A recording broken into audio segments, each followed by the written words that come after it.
America, and welcome to Happy Hour with Maestro Tim. I am said Maestro Tim. Thank you so much for joining me today on this dreary, awful, god-awful day, but luckily I have a guest who has a sunnier disposition than me. Please say hello to Pat McGrath, CEO of McGrath Family Auto Dealerships. Pat, thank you for joining me. I'm honored to be here. In fact, I understand that, as you said, well, we're going to end June 1st. This is our 49th because there's nobody else on the list. That's so right. You dug deep and you found me. I appreciate that. You made the cut. You made the cut. And you're probably wondering, actually your brother, your older brother, Bruce, is probably wondering the same thing you are right now. It's like, what the hell are you doing here? I mean, what does a car dealership and the symphony orchestra have in common? And especially since Bruce is actually a symphony supporter, you say, why is my little brother being your guest? Well, Bruce, you better be watching, because today I want to talk about entrepreneurialism and being flexible. Because in my world, symphony orchestras are notorious to resist change, to be inflexible. Pretty much everything that is, that is terrible for business, symphony orchestras embody that a lot. So I want to talk about change and entrepreneurialism because lots of change is coming your way in the auto industry. Yeah. Yes. And I would, from my point of view, the American auto industry has been the backbone of the economy for over 80 years. Yes. And when it comes to symphony orchestras, a symphony orchestra culturally is a reflection of its community, and it can only grow as much as its community economy can hold. So wherever your industry goes, my industry goes. So first of all, tell us a little bit about your family business you've been established for how long? 69 years and in 2 days. May 21st will be our start of our 70th year. And my father started in '52 in Wisconsin. Mm-hmm. And then in 1957, he had the chance to buy a Pontiac franchise in Cedar Rapids, just literally right up the street. And so we moved our family here in '57.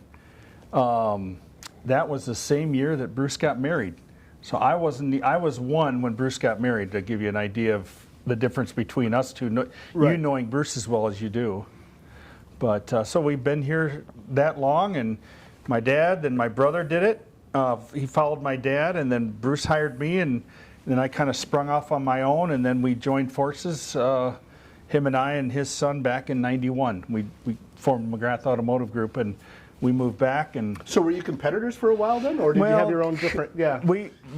They had a Pontiac store here. Mm-hmm. And then I had Oldsmobile, GMC, Isuzu in Iowa City. Right. Not really too much competitive, but right. Yeah. So for a non-car guy, explain to me the universe of Oldsmobile, Plymouth versus Toyota versus. Why did you start with GM products, I guess? That's a great question. It was because of my uncle. Yeah. My dad's oldest brother worked for GM. So he was working for GM, and my dad had worked for Firestone for 21 years and decided, I'm done. He was traveling, I don't remember how many times they moved. We were all born in different cities, and the five of us. And so he decided, I'm done. And his brother said, hey, go into the car business, and there's a Buick store in Eau Claire, Wisconsin. And then 5 years later, his brother called, was working for Pontiac then, and called and said, hey, by the way, Pontiac at that time was desirable because it was the number 3 franchise. There was Chevy, Ford, Pontiac. Got it. Yeah. And so it was a higher volume store, bigger city. And so that's how I ended up with Pontiac. And then we've kind of been a GM family, but branched off. We started branching off really in around '07, '08. Bankruptcy. When Chrysler went bankrupt, GM went bankrupt, that spurred a lot of our growth. Sure. Because things became available. But speaking of change, so in let's say the last 20 years then, the business model that you trained and you grew up with, how has that changed from what you're doing today? Oh gosh, Tim, and the business model has changed so much recently. I mean, when you look at the technology And electric vehicles, big deal. That is really a big deal. More importantly, what Tesla has brought is not only the electric vehicle, but they have disrupted the distribution system. And that's what's the scariest for us. Right. Because they don't have dealer body. Right. So expand on that. So for example, they don't have dealers. So you buy a Tesla, you go direct to the manufacturer, you order it online, and then you either get it delivered or you go there and get it from one of their factory stores. Right. They've won many lawsuits in the country fighting against the franchise law. So what that's done to us is scare us. Right. And because of the fact that we're the middleman, we are the place where all the manufacturers distribute vehicles except Tesla. Right. Rivian is coming out. They are testing it. Lucid is coming out. They're testing that. Now we're seeing that GM has invested in Cruise, and that can change their distribution system. Right. So will they bypass us? So that's the scariest part. The electric, in my mind, the electric is another way to power a vehicle. Right. You got gas, diesel, we'll have electric. So that isn't as scary. It'll disrupt service. It'll disrupt the technology going behind what used to be a mechanic is going to be a computer. He'll fix a computer on wheels. Right. Right. And less moving parts. Yeah. However, the distribution system is what really scares us. Right. Manufacturers have recently gone to a reservation system. They bypass us. Right. Mustang, the new Mustang Mach-E, the Hummer, vehicles like that.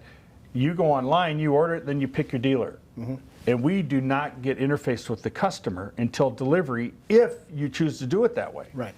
And that's scary because we don't want to be cut out, but understand that we have got to make that change in our business to say, wait a minute, we need to become that type of shop. Right. That we've got to become that type of interface with the customer. But we understand COVID's really brought that to light. Sure. In a big way because of the fact that the non-interfacing situation that COVID brought. And we had to make a lot of changes very quickly on delivering vehicles to people, dropping vehicles off, picking vehicles up for service, and doing it in a very non-touch environment. Sure. So what about flexibility of personnel? In my business, one thing that keeps me awake is finding highly trained individuals to be part of a larger organization, symphony orchestra. And I know that when I go to Rotary, almost every meeting they're talking about Iowa brain drain and attracting a great workforce. Is that something that you have to confront in your family? Oh yeah, that is. I don't think that's business oriented. I mean, I think everybody's faced with it. Yeah. We have learned recently in the last couple of years, time's the new currency. I mean, if you can have flexible schedules, if you can have 4-day work weeks for our technicians, we would have never. It used to be 5.5 work days for technicians. Right. Now they're 4-day work weeks because time, that 3 days, means more to them than their wage. Yeah. As much, I should say. Wage is important. I'm not discounting that, but time is that new currency, and how do we deal with that and the flexibility of that, and then the training, especially for technicians and salespeople, because it's a new environment. The technicians are becoming, it's all so computer. Well, that's what the problem is right now with production is semiconductors. We can't get enough. Boom, the car's not drivable. Right. They can't. They're producing, parking them, and so is this part of the international global trade deal with China, or a tariff war? I mean, I hear that semiconductors are very rare right now. The actual chips. What does that mean for your distribution? What does that mean for your business? It has been a great quote I heard the other day. Mark Royce. That name probably doesn't mean anything to you, but to us it does. Mark Royce's father worked for Buick for years. Mark is now president of North America for GM. So he's got a big job. He's been with GM for 40 years. And of course his dad, so he's got, you talked about 80 years, his family's got about 70 of those, just him and his dad. Right. He said this semiconductor deal is the most disruptive situation that we've ever been faced with in the automobile industry. And is it a trade deal with China? No, it turns out that with COVID, they said, oops, we ordered this many semiconductors. Wait, we're not going to need them. Oh, I see. Sales went like this. Everyone expected literally everything to shut down. Oh, yeah. Yeah. And they did that, and the Taiwan, what's that called? RCSM or something like, it's 4 initials. They said, okay, and they're the largest by far producer of semiconductors in the world. Well, then GM, Toyota, Nissan, well, there's a plant in Japan that caught on fire. That really hurt Toyota and Nissan, and somewhat Honda. But what happened is GM, Ford, everybody went back to this company and said, hey, we want them now. And they said, sorry, our banks are full, and by the way, we got a little more money for them. Yeah. Because of Samsung, Apple, all these different companies that are now needing more semiconductors in their smart TVs. Of course, phones are always changing. They're needing more of them in each product. Cars have, oh God, I remember the number. They have, compared to 10 years ago, the number of semiconductors in a car has really jumped because of all the technology and electric cars. Right. You know, Tesla's using them, obviously a lot of them. So it was an interesting thing. 60 Minutes had a great deal on a really, really good show on that, and they interviewed one of the heads of that company in Taiwan, and then they interviewed a guy from Intel, and he talked about their situation, and so it was no, I don't need those. Right. Oh crap.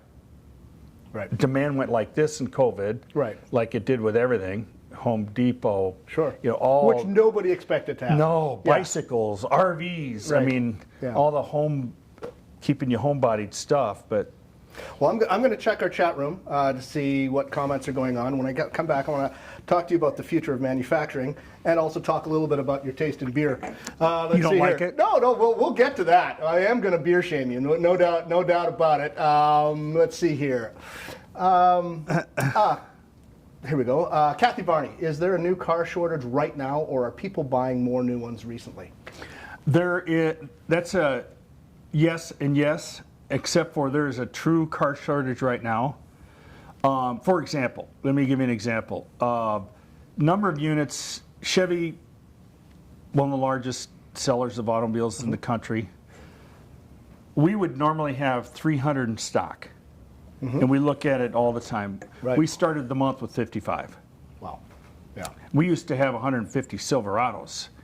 If I went out to the lot right now, we may have 12 or 15. That's amazing. It is, this chip thing has been... It's been a real problem. Oh my gosh.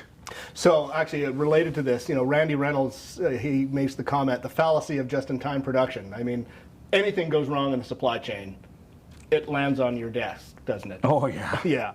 The fallacy is right. Yeah. Or the scary part of it. Yeah. But he also makes another interesting is, do you think the future of your business is customer service? Because I'm assuming with electric vehicles, maybe I'm wrong, but I think the longevity of the vehicle might be longer because you're just talking about software updates now rather than new parts. But it still will need attention over the lifespan of the vehicle. Is that the future of your business, do you think? Yeah, that future's already been here for customer service because of the fact that the people want stuff done now. Yeah. And just-in-time inventory is a good point of that. People want stuff now. And so the customer service thing in the electric world is interesting because you know, they could fix something with you getting on and going, hey, I got an issue with my car, Tesla, and boom, they do a from remotely. That is awesome. I mean, that is, but that's going to be something that we need to be flexible about and really look at when we start seeing more electric cars. You know, the only other thing though, I'll tell you, Tim, on electric vehicles, Toyota's always been a trendsetter in my mind. They disrupted the industry like no other when they came to the market. Back in the days when, you know, it was GM, Ford, Chrysler, right? Toyota came in and disrupted. Honda kind of rode on their coattails. Toyota just came out and said, we expect over half of our vehicles sold in 2030 and beyond to be gas. So, and they build a plant to increase production of gas engines, whereas everybody else, GM, has said 2035 we'll be totally out of the gas engine business. And Volvo has made a huge commitment to say, number one, we are looking at our distribution system, which scares you, but we're going to be out. So everybody's doing this, but then Toyota's sitting back going, I'm going to see how you guys play out here. We are not committing to that. In fact, we're going to tell you right now, 50% of our cars and more will be gas engines. Interesting. Yeah. That kind of surprises me because they were kind of on the cutting edge of the sort of hybrid thing that was going forward. As we get into this, I want everyone else who's watching this to sound off on what they're drinking because I want to talk about your choice in beer. So I've been like abusing. You're welcome. It's very good. I have been abusing my liver for a year and a half. You know, just the sacrifice that I made for this particular program, and we're drinking what? We're drinking, actually, Darren, could you actually get a close-up of this bottle here? What are we drinking and why? Oh, it's Schlitz. Oh, hell, wait a minute. You upgraded to Ultra. No. Michelob Ultra. Yes. I'm a beer drinker, kind of. Yep. I don't drink a whole lot. I can't handle my whiskey or my wine, so I drink beer, and Michelob Ultra is just probably one of my favorite beers. If it was a hot day today, this would be perfect. You don't like it, do you? No, actually. I think you want to sling something at me. No, I'm waiting for the. You know what? I am not a beer snob. I just play one on TV. Did you get a good close up? Great. Now get a shot of Mary Kay, who's in the audience here. So. You want me to zoom in on your face? No, it's fine. No. So make sure we wave at Mary Kay. There we go. Okay, so what are other people drinking here? Kathy Varney is drinking a Sauv Blanc. Good for you. Randy Reynolds is drinking a Canadian blend tonight. Good for you. Okay. Let's see. Not much else going on out there. All right. So. So they find the auto industry really appealing. Wow. All four watchers, you got it. That is not true because. So take a look at your crystal ball because all leaders have to kind of make their best guess of what the next 5-10 years is going to look like, without enough information, or sometimes with too much information. Right. So right now, you've got supply chain issues. You've got a changing industry in which people buy their vehicles differently. That's now. Next year, 5 years from now, where's your big challenge coming from? Big challenge is the continuance of how people buy. Yeah. We will see that grow. And interestingly, Volkswagen, which is a similar buyer to Subaru, that's a very, very smart buyer, very loyal buyer to that brand. Yeah. We see that as our highest online sale. So that buyer, and so we know that the Chevrolet buyer, the Ford buyer, those people that they're going to continue to grow and grow and grow, and we've got to adapt to that in a big way. The other side of it is Tim, is that the biggest thing facing us is distribution, like I mentioned. Yeah. Is what do they do about that? And on this reservation system, that's really getting scary on what they do because we have no real say, no input. I mean, somebody ordered a Bronco Sport and went on, and we found out the order was wrong and we got rejected. So we contacted Ford and said, "Hey, get us the customer's name." Right. No, we'll send them an email. Right. So our customer, we interaction just went down. We just went down to nothing. Yeah. We couldn't help them. Right. And that. Talk about customer service. You probably may not know that and go, "Why isn't McGrath calling me? Right. Why hasn't McGrath sent me a note? Why did Ford contact me?" Right. And that's concerning. Right. But I'm sure there's a good story for it from their side, from Ford's side, why they do that. But and the other thing is the workforce. I think technicians are changing. Right. So much of our component is not repair; it's replace. Yep. You just don't see transmissions torn apart much anymore. Engines torn apart much more. You don't see alternators, any of that stuff torn apart anymore. Right. The old having the shop where they went in and that's a whole layer of customers that you no longer have. The sort of the tinkerers, you know, where you could actually just lift up the hood, recognize what you're looking at. Right. You'll go to the part stop, you know, take a carburetor, you know, take that apart and actually do whatever with it. You know, I mean, there used to be a whole sort of geeky sort of underground sort of customer that you used to have. Do you still have that? Are they all computer nerds now, or but I would imagine these systems are designed not to be hacked. Yeah, what they're doing is buying old stuff. Right. You know, Cam's got 2 vehicles that he loves, and he loves. I don't think he tinkers much with them, but I've got 5 of them, and I don't tinker much, but I'll do a little bit just to. But I love driving them because they're so simple. But you see a lot of that where people will call up and say, "Hey, I got a call the other day. It was ironic as heck. Guy's like, hey, could you call me back? I need to know if you can find me a VIN number." Okay, what's up, Dan? Calling him back. He goes, "Well, I traded a car into you 43 years ago, and I want to buy that car back." But that age group, you know, for us it's the 70s models. Right. For the 50-year-old guys, it's the 80s models. Right. What I drove in high school, right? Sure. See, that is a whole new interesting industry. Right. That people are looking for that stuff. Why? Because they want to get under the hood. They want to be able to mess with it, and you can, right? They're simple stuff to work on. Yeah. What was your biggest fear that never happened or hasn't happened yet? And I'll start with my biggest fear. After the flood of 2008, we had to redefine what place was because we didn't have the Paramount. So we had on the fly we had to figure out where else we were going to play, and therefore a concert hall could be a gym, could be the lawn at Brucemore, it could be wherever. It could be at the ballpark. Wherever there was a space, if we had the logistical know-how, we could redefine space was. And then the pandemic hit, and we could redefine the space as doing online performances. And there was a real debate whether we should do that or not. And we thought that maybe the future could be online performances.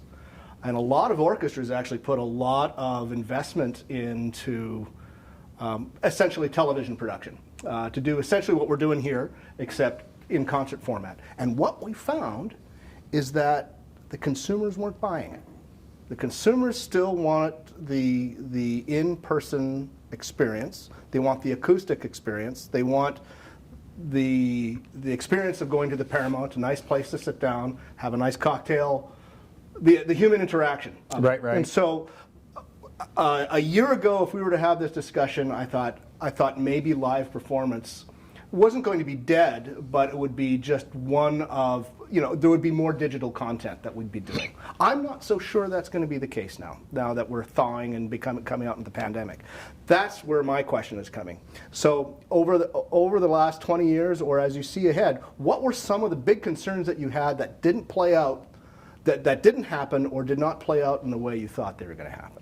Well, the biggest one was we were at one time we had Chevrolet, Pontiac, Jeep, Mazda. Right. So we had 2 GM brands and we had a Chrysler brand. Well, GM was going bankrupt, Chrysler was going bankrupt.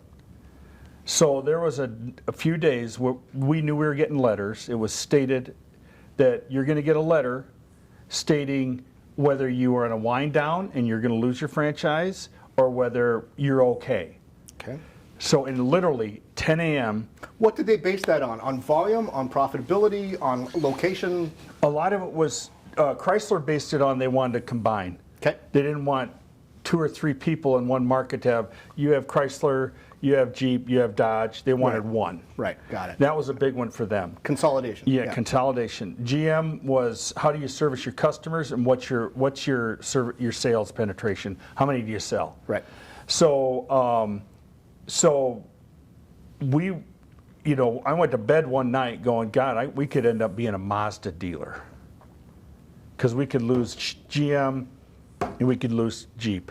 Right. And that was scary. I got a call from a good friend that was a regional manager of Chevy, and he just said, I want to give you a heads up, you can sleep well tonight. So we were good with Chevy. Didn't get that call for Pontiac. So I'm like, oh God, we could end up with Mazda in that store, and Pontiac could go wherever. And it was being, obviously, was soon after that gone away. But right.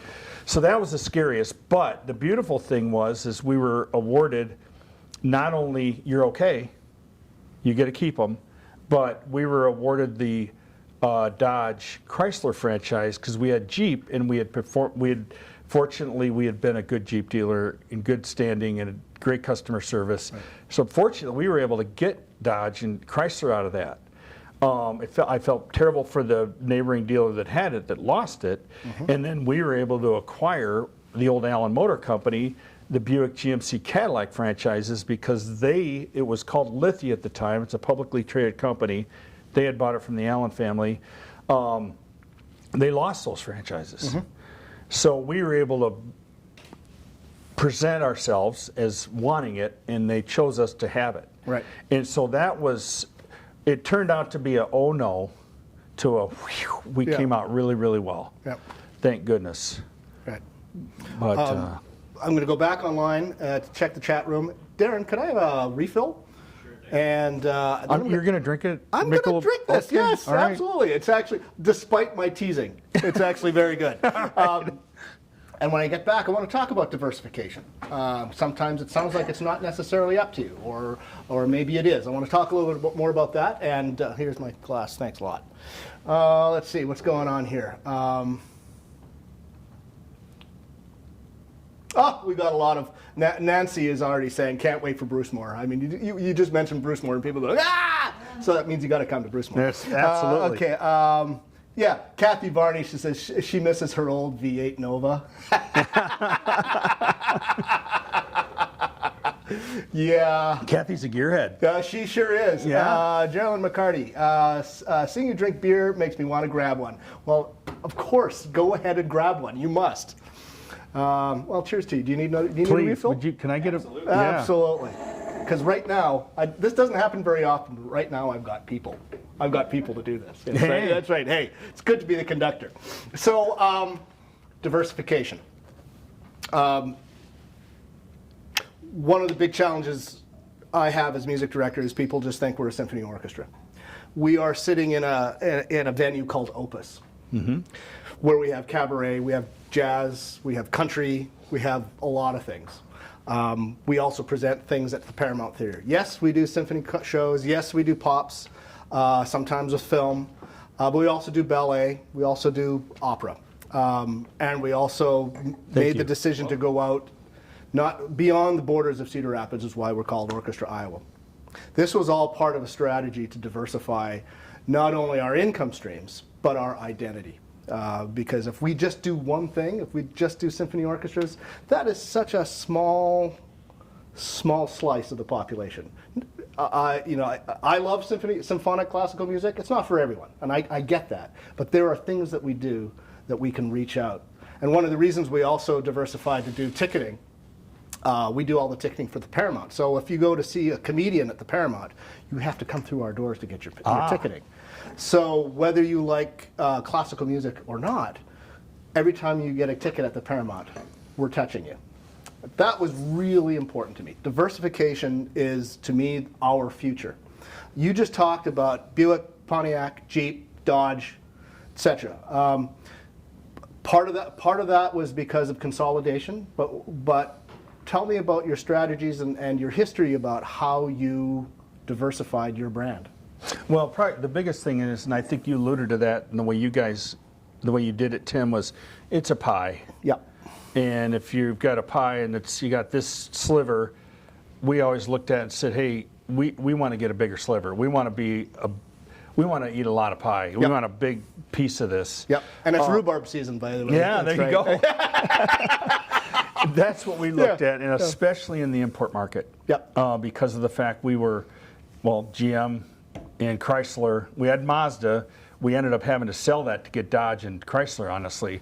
So then it was like, oh my gosh, we had to get it was just a stipulation of it.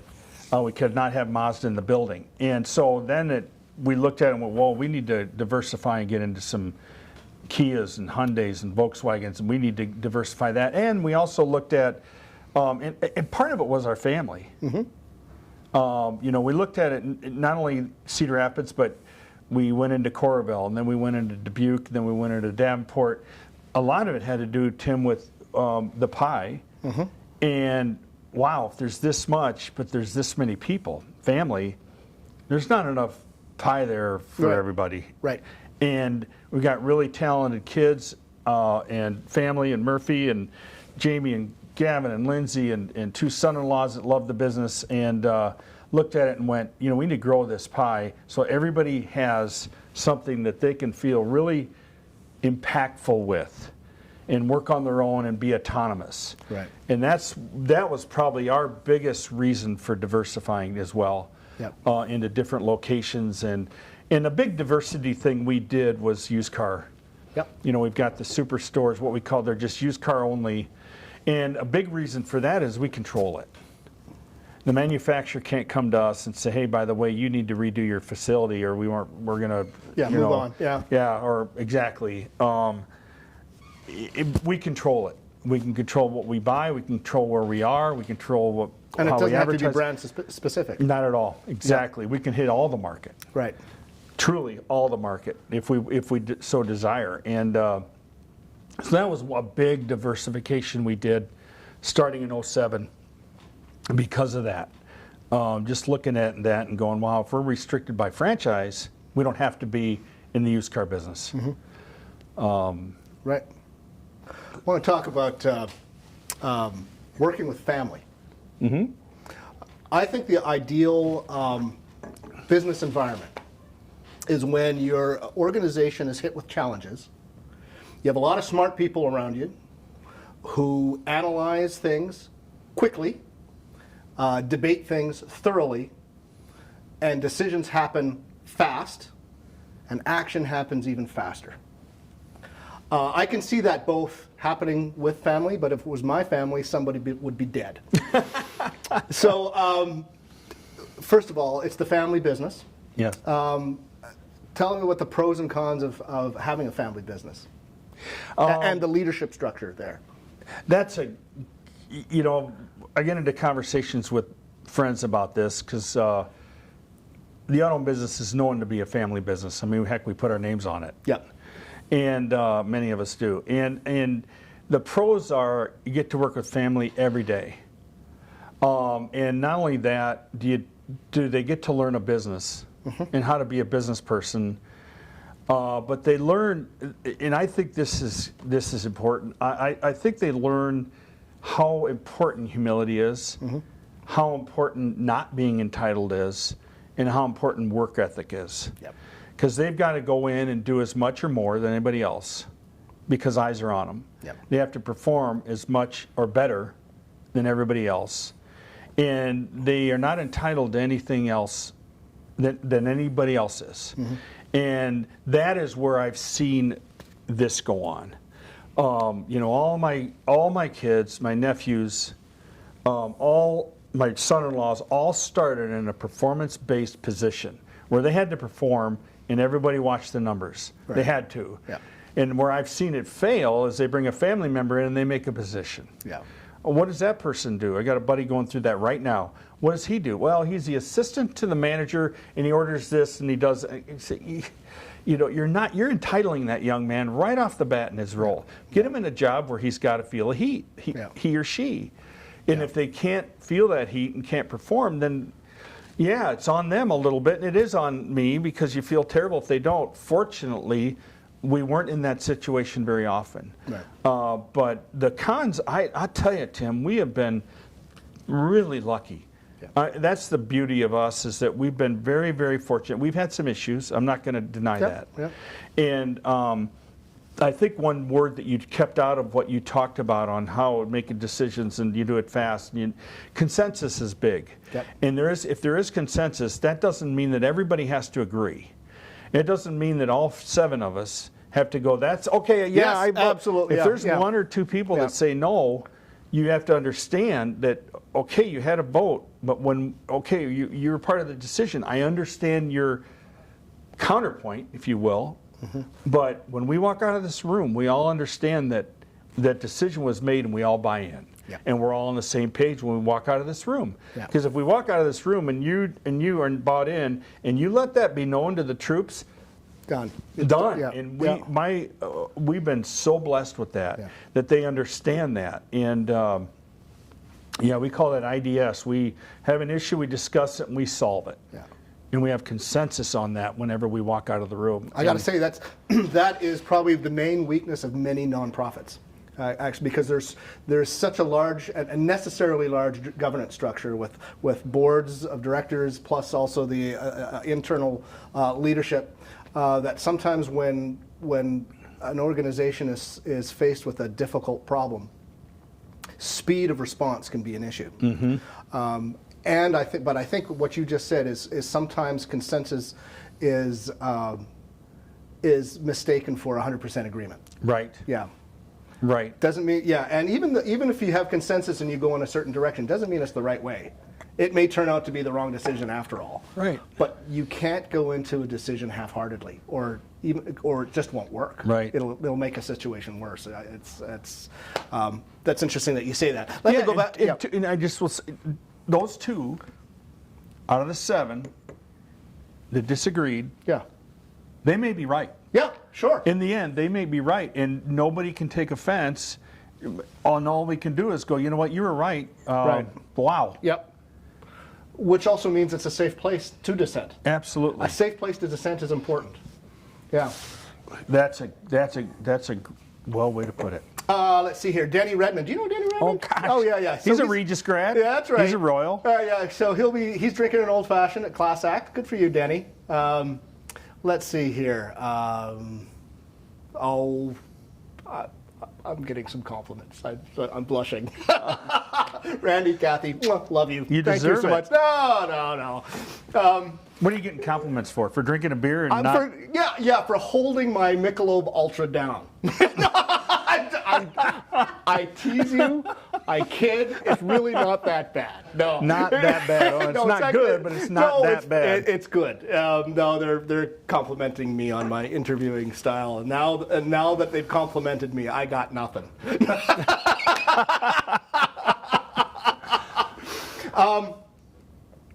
So, does the mothership, let's say GM, if you are expanding into another market, let's say Toyota, do they have a say in that?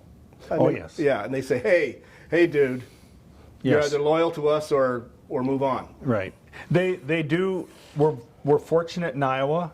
Our franchise laws are very, very strong for the franchisee. Okay. And weak for the franchisor. It's one of very few states in the country that are that way. So we're blessed by that. In fact, if we get into a buy-sell, which we have. What's a buy-sell? So if I buy your store and your Toyota, and I'm buying yours, they can't. They can't object, or they can, but in Iowa, based on Iowa law, the sale has to go through and they have to appoint me. But to that point, number one, I would never want to put myself in a position of having an adversarial franchisor. Right. They don't want me, okay. But the other thing that happens a lot is the demands they'll put on us. Sure. Just got done with a remodel at Volkswagen. We're going, in fact, we're in the middle of right now, we're going to remodel our Dodge store for a Jeep showroom. And that's where they can kind of squeeze. That's why our facilities, number one, we want them to be nice. We want them to represent well. If you look at a Chevy store here and you look one in Mount Vernon, Newhall, in Iowa City, they all look the same, relatively, right? The blue arch and all that. That's a highly asked by the manufacturer, and if you don't do it, they don't want to play very well in the sandbox with you. Sure. But we do it because, in fact, it's good business. But that's where it gets tricky when you buy something, because that's when they can. It's kind of like the city. When you buy something, you got to have different sized bathrooms and all that stuff. Right. Manufacturers will do that, and they'll say, by the way, you don't have these tools, you don't have this front, you don't have this furniture. Literally, it can come down to tile and carpet and. Sometimes it's quality control, but it can also be a little bit of pressure. Oh, and it can be a pain in the ass. Yeah. But it's okay. And I don't feel good about it for the smaller dealers. Yeah. Because it's tough. Yeah. What they're doing to us right now for technology, for being an electric dealer. Sure. To be an electric Hummer dealer, oh my gosh. To be an electric Cadillac dealer. Wait, there's electric Hummer? Oh yeah, they're coming out with it. Oh my God! They're going to be out with it. But to be a Hummer dealer, well, the requirements of tooling and of what they require, they estimated GMC is Hummer, and the electric end of that is, it was a really big investment. Right. That takes the people in New Hampton, Iowa, and Decorah, Iowa, and those really formidable businesses in a small town, and it challenges them probably to a point of, it's tough. I feel bad for them because it's hard for them to compete and hard for them to get the type of workforce they need to train to work on some of this stuff. Sure. And that's why you see a lot of mom and pop gas stations that are just done fixing cars. It's Casey's, it's Quick Star. Those gas stations are more dominant, whereas 15 years ago it was Jim Sinclair and they also fixed your car and patched your tire. Yep. Those people are out because done. of just the requirements that these manufacturers are putting on people to fix their vehicles. Right. So bricks and mortar then. If I were to advise you on the worst investment opportunity, it would be to own your own theater. If you want to just like burn money and throw it away, try operating a theater, which makes me laugh because every time I see somebody who thinks that they can run a theater, they have no idea what kind of a money suck it really is. So now with purchasing habits going more and more online, it sounds like you're getting more and more pressure to have a bigger bricks and mortar footprint. So is the way out of that trap expansion to cover duplicate costs, or is it contraction onto more and more sophisticated websites? That is where we believe is hypocrisy going on in our industry. Okay. The manufacturers are saying, online, you got to sign up for this online presence, this online tool, all this stuff. By the way, we want you to build this Jeep show. I hate to throw Jeep under the bus.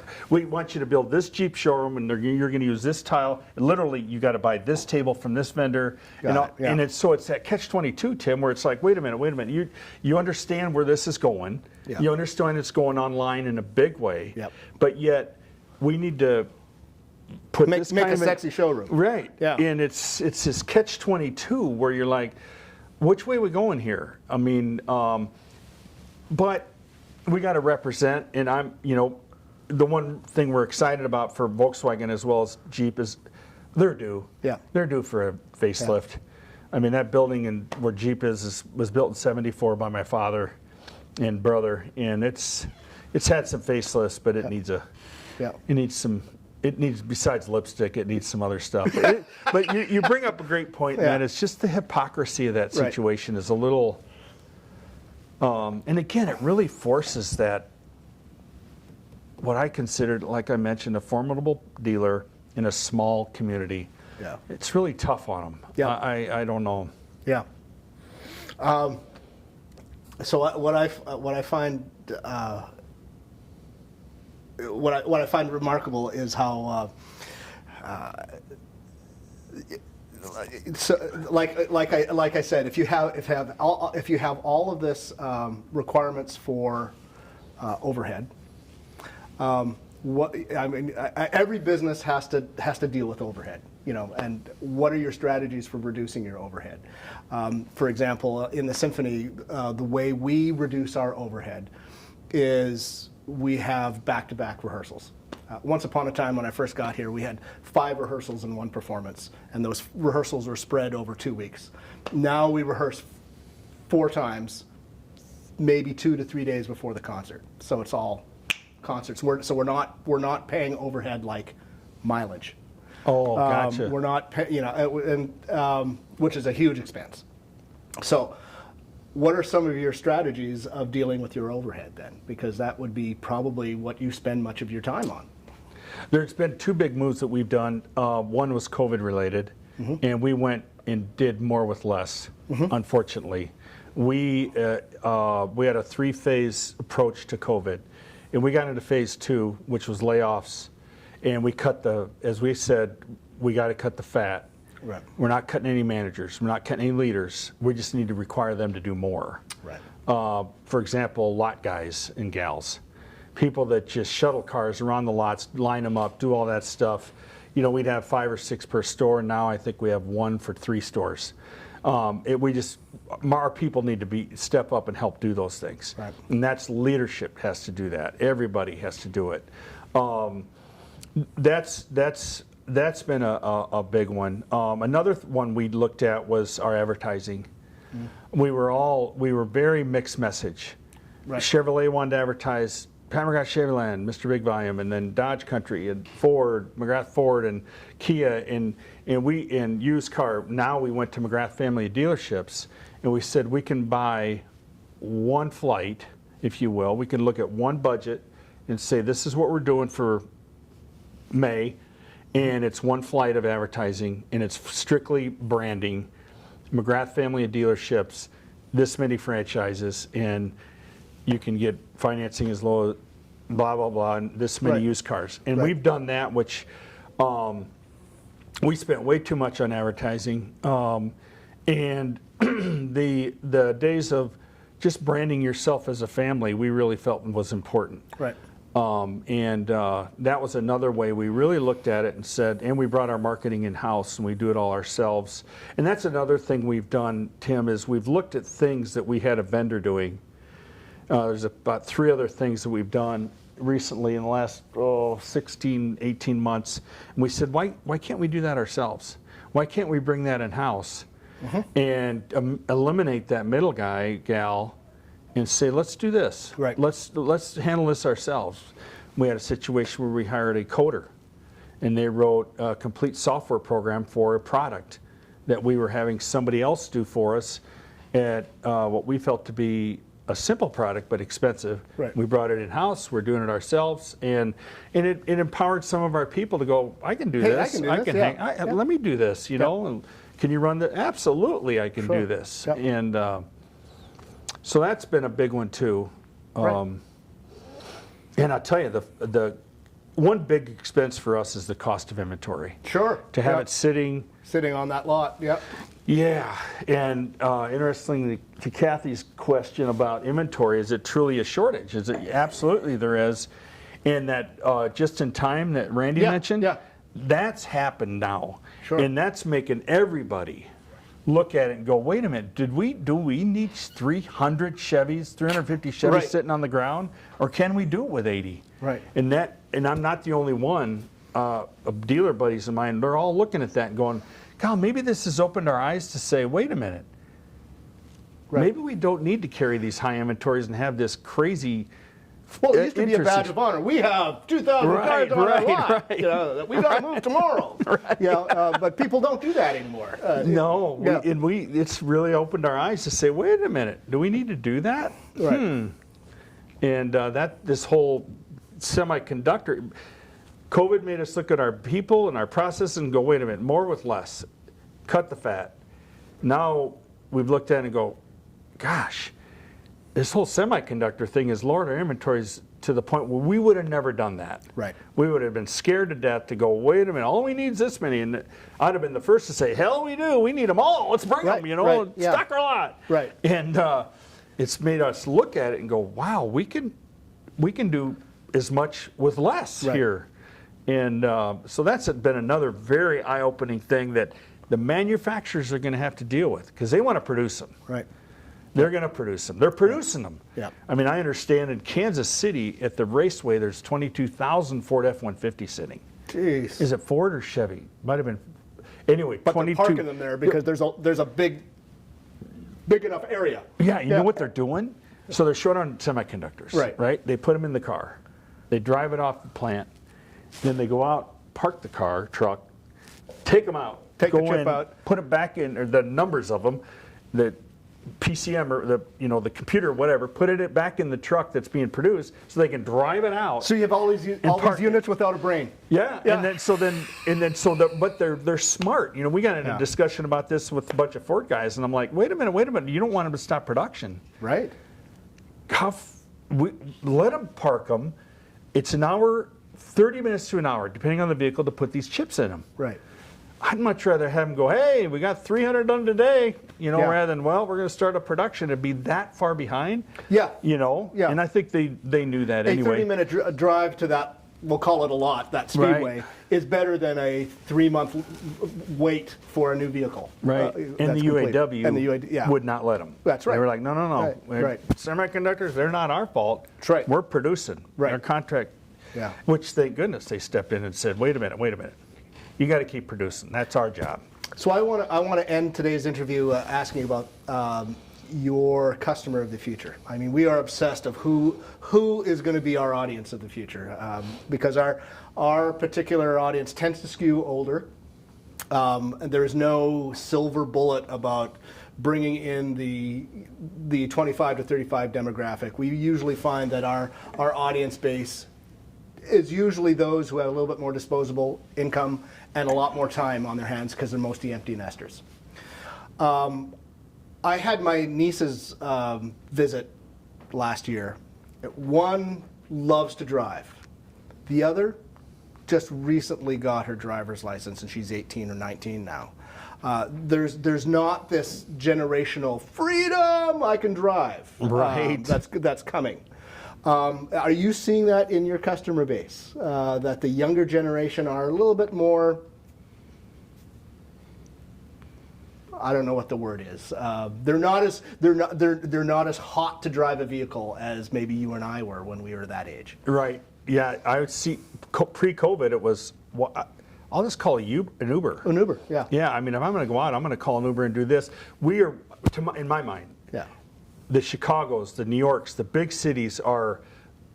I could see that, especially with dealer buddies, going, man, we're really feeling it. We are just not seeing that younger base come in and buy because they're like, I'm not parking because I get tickets. Parking's hard to get, and heck, I can take the L to work and I can Uber out at night. Right. I don't need this, and I can get my groceries delivered. I can get my meals delivered. Why not? Right. In Iowa, we'll see it, but not near as big as they will. But we're seeing the one thing that's really changing right now for us is brand loyalty. Mm-hmm. I don't know about what your parents did, but my dad was a Buick man. Right. Total Buick man. And he'd buy one whenever he bought one, it'd be a Buick. Yeah. You just very rarely see that brand loyalty much anymore because the Koreans, in my opinion, Tim, changed that. Right. Because they change every 3 years. That was the way the Koreans looked at it. They said, every 3 years, we're going to redesign and come out with something different. Even if it's a subtle change, we're going to make, whereas Toyota, that's where the Koreans, Kia, Hyundai, really started getting in Toyota shorts because the Camry, it was the same Camry for 11 years. Yeah. And so then all of a sudden Toyota's like, wait a minute. Honda's like, whoa, we got to change our Accord. And then the domestics are going, wait, we got to make stuff sexy. And that what happened was, I think that generation that's now into their 40s is going, you know what? What is out there? I'm not Kia, Honda, Chevy. I don't care. Yeah. I'm looking for an SUV. Right. Now, what's out there that's hot, that's cool, that appeals to me? And Honda's been an interesting one because talk about loyalty. They have probably the most loyal customer. Subaru is huge, but they're not near as big a volume. But Honda's always had that, and they've changed. Mm-hmm. We've seen that Honda buyer. We used to call it, well, the only time you'd ever get a used Honda is if you're the breeder. Right. If you sold the new Hondas, you get the used Hondas. And we've seen that in the last 5 years or so change because of that non-brand loyalty, that what's out there, what's sexy, what's new, what's hot. And I don't care if it has a Honda or a Hyundai or a Kia or a Chevy or. That's right. But. Well, my goodness. You got more compliments. That thing's kind of moving like a ticker tape. Oh, yeah. Okay. Well, oh my goodness. Huh? Yeah. Patty Thacker, man, again. Patty Thacker. Yeah, she's complimenting me again, and I'm blushing. And maybe it's the booze talking. I don't know. I don't know. You've got a lot going for you. See, I don't know. I get a little red up here when so thank you. You're as good as Oprah. Yeah, well, thank you. I'm telling you, I'm impressed. Oh, Susan Anderson, I'm jealous. She's sitting on the beach in Pensacola Beach. Had to say hi. Well, hello. And I'm assuming it's gorgeous there because it isn't right here. I mean, today is a totally blah, blah day. But Pat, you made my day. Thank you for saying yes. Thank you for taking the risk. When I asked, some of my guests are saying, like, why? It doesn't seem that it would be a fit that you would come on a symphony show. But I got to tell you, the universal themes that all businesses face are the same: leadership, covering costs, finding talent, making something work. Listen, it's been a real pleasure having a chance to talk to you about your business, because there are just so many parallels, certainly in my industry, but I think anybody in their own industry watching this is thinking, yeah, that sounds a lot of familiar what I'm going through as well. So I want to thank you for being here. Mary Kay, thank you so much for being here. I really appreciate it. And even, you know what, do we still have any beer left?